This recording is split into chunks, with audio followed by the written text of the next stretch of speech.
give myself away.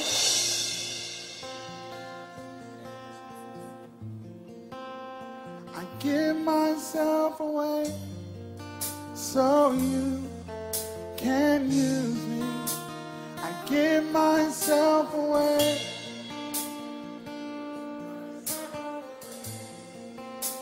I give myself away. Bien-aimés dans le Seigneur, nous vous saluons au nom de notre Seigneur Jésus. Chers internautes, chers auditeurs, nous vous bénissons et nous vous disons merci encore une fois de plus de nous suivre dans votre émission à la lumière de la parole. Ce n'est pas la première. On a commencé cette émission en abordant un grand thème que nous voulons ensemble continuer à décortiquer, que nous avions baptisé le réveil spirituel. Cette fois-ci, nous voulons parler du réveil spirituel d'une autre manière, pas la manière dont tu as l'habitude d'écouter ça, mais d'une autre manière. Que Dieu vous bénisse abondamment. À dater d'aujourd'hui, mets en tête que c'est ton émission et Dieu va te bénir, Dieu va te toucher, Dieu va te délivrer. Il y aura beaucoup de bénédictions que Dieu va déverser dans ta vie en écoutant cette émission. Avant toute chose, permettez-moi de vous bénir et de recommander cette émission entre les mains de Dieu. Dieu Tout-Puissant, nous te disons merci. Nous recommandons cette émission en tes mains. Bénis, touche, fais des miracles à travers cette émission, affecte des vies, délivre. Et mon vœu et ma prière est que partout il y avait le sommeil spirituel causé par quoi que ce soit, que la lumière de Jésus, que la puissance de Dieu arrive à affecter des vies au nom de Jésus. Amen. Nous avons notre texte de base que nous avions lu. J'aimerais également que tu fasses cela aujourd'hui. Va avec moi dans le livre d'Éphésiens, Éphésiens chapitre 5, le verset 11e, le verset 14. Éphésiens 5, 14, notre texte de base. C'est pour cela qu'il est dit, réveille-toi, toi qui dors, réveille-toi d'entre les morts, et Christ t'éclairera. Réveille-toi d'entre les morts. Révélation ou Apocalypse chapitre 2e, Apocalypse chapitre 2e, les versets 12 jusqu'au verset 17. Apocalypse chapitre 2e, verset 12 au verset 17. La Bible déclare ceci. Écrit à l'ange de l'église de Pergame, voici ce que dit celui qui a l'épée aiguë à deux tranchants. Je sais où tu demeures, je sais que là est le trône de Satan. Tu retiens mon nom et tu n'as pas renié ma foi. Même au jour d'Antipas, mon témoin fidèle, tu as été mis à mort chez vous, là où Satan a sa demeure. Mais j'ai quelque chose contre toi, c'est que tu as là des gens attachés à la doctrine de Balaam, qui enseignaient à Balak à mettre une pierre d'achoppement devant les fils d'Israël pour qu'ils mangent des viandes sacrifiées aux idoles et qu'ils se livrent à la débauche.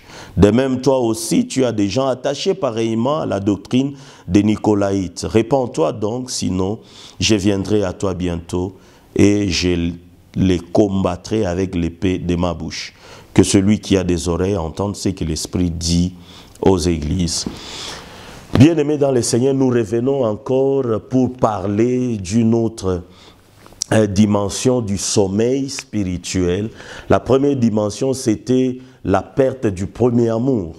Nous avons tenté de vous parler quand est-ce qu'il y a, quelles sont les conséquences, qu'est-ce qui arrive lorsque vous perdez le premier amour. Aujourd'hui, on va parler d'un autre aspect du sommeil. On parle d'abord du sommeil avant de faire allusion au réveil spirituel, parce qu'on ne peut pas parler du réveil sans pour autant parler d'abord du sommeil, c'est-à-dire ce qui a fait que le réveil vient pallier, le réveil vient donner une solution, le réveil vient secouer les choses, fait bouger les choses. Mais qu'est-ce qui peut amener les gens dans un profond sommeil? La première des choses, on a parlé de la perte du premier amour. Aujourd'hui, nous prenons l'image de ce qui s'est passé à l'église, ou ce que le Seigneur a reproché à l'église de Pergame. Cette église était également une église à moitié dans l'activité, mais Dieu l'a reproché parce que cette église connaissait aussi un sommeil spirituel. L'église de Pergame est caractérisée comme une église de mélange ou une église séduite ou une église de la séduction. Il y avait ce que l'église faisait, il y avait de bonnes choses, mais le sommeil était amené par ce qu'on appelle les mélanges. Les mélanges.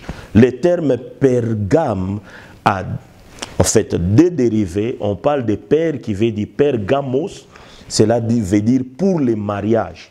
Quand on parle du mariage, on va les mélanger. C'est-à-dire quoi? Dans cette église, il y avait les mélanges. Et ce mélange a fait qu'un jour, Dieu condamna cette église pour dire, je sais, là où tu demeures, tu vis avec, là où il y a le trône de Satan, mais ce que j'ai contre toi, c'est aussi une église que Dieu a reproché à cause de ce sommeil provoqué par les mélanges ou les mariages.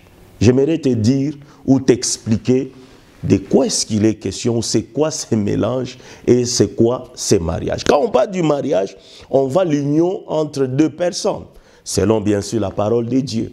Quand on reproche, ou Dieu reproche à l'église de Pergame, il lui reproche de ces mélanges-là. Le mélange qui a apporté le sommeil spirituel dont Dieu a condamné. Aujourd'hui, c'est ce qui se passe dans nos églises.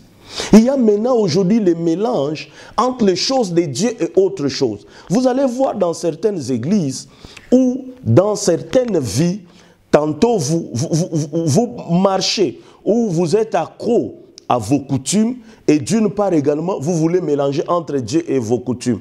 Entre la loi de Dieu et la loi de vos coutumes. C'est là où il y a des problèmes. Dieu n'est pas un Dieu de mélange. On ne peut pas mélanger Dieu avec quoi que ce soit ou avec qui que ce soit. Qu'est-ce qui se passe aujourd'hui dans ta vie? Tu sais toi-même bien que tu n'as pas tellement confiance en Dieu. Tu n'as pas totalement confiance en Dieu. Tu pries Dieu, mais tu as des solutions.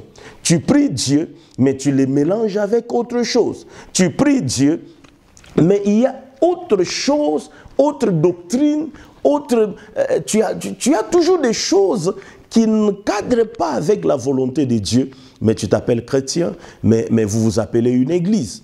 Quelles sont les pratiques aujourd'hui qu'on ne voit pas dans vos églises ou dans nos églises? Il se passe des choses. On sent que Dieu n'est plus puissant. On peut aider Dieu. C'est comme qui dirait les églises aujourd'hui où les bien-aimés veulent aider Dieu. Bien-aimés, quand vous commencez à agir de la sorte, vous vous amenez vous-même ou vous vous retrouvez dans un sommeil. Pourquoi? Le Saint-Esprit n'est plus dans l'action.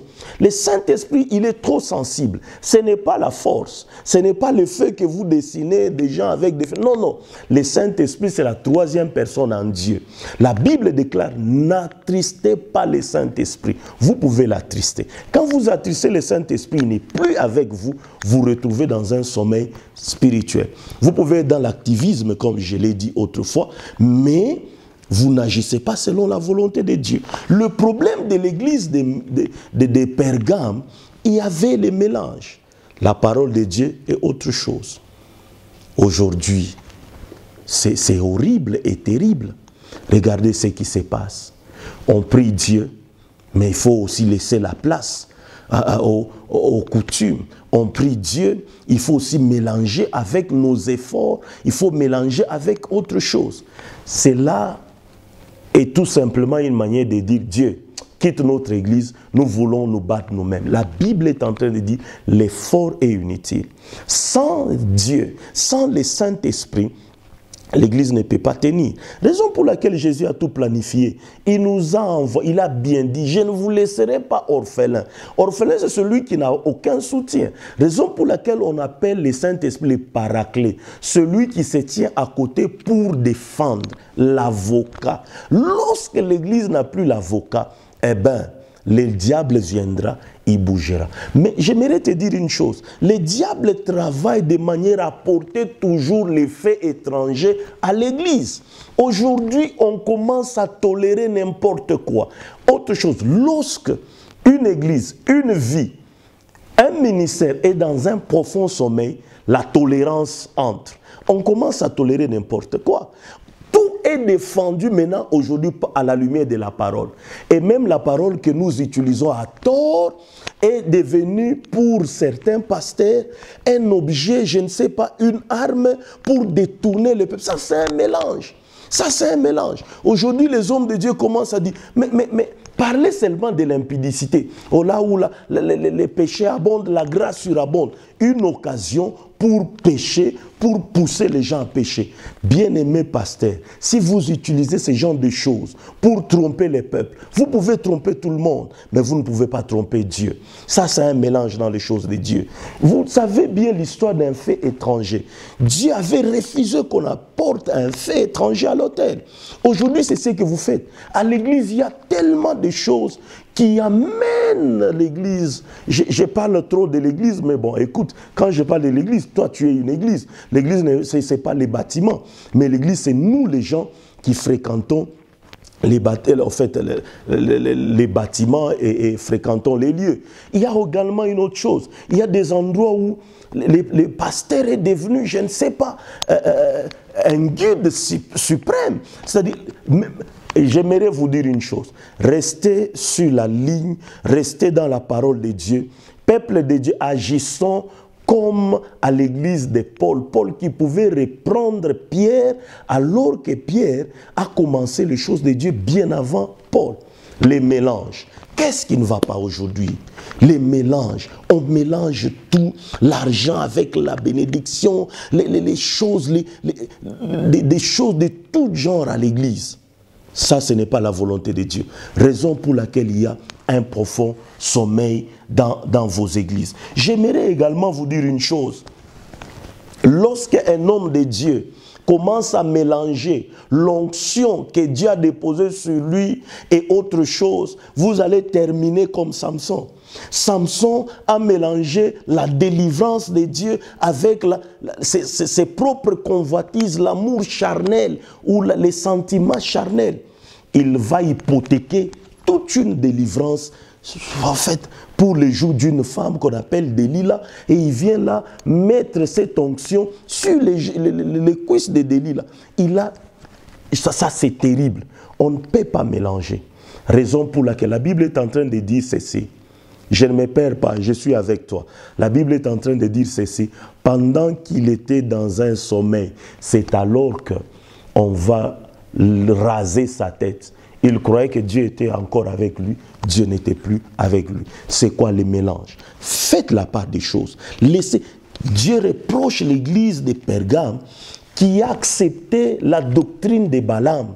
La doctrine de Balaam, cette doctrine a fait que les enfants d'Israël se sont retrouvés dans le désert, dans des bêtises compliquées, à telle enseigne que ce jour-là, Dieu les a frappés. Cela veut dire quoi? Cela veut dire quoi? C'est que les ennemis d'Israël ne pouvaient pas obtenir par les efforts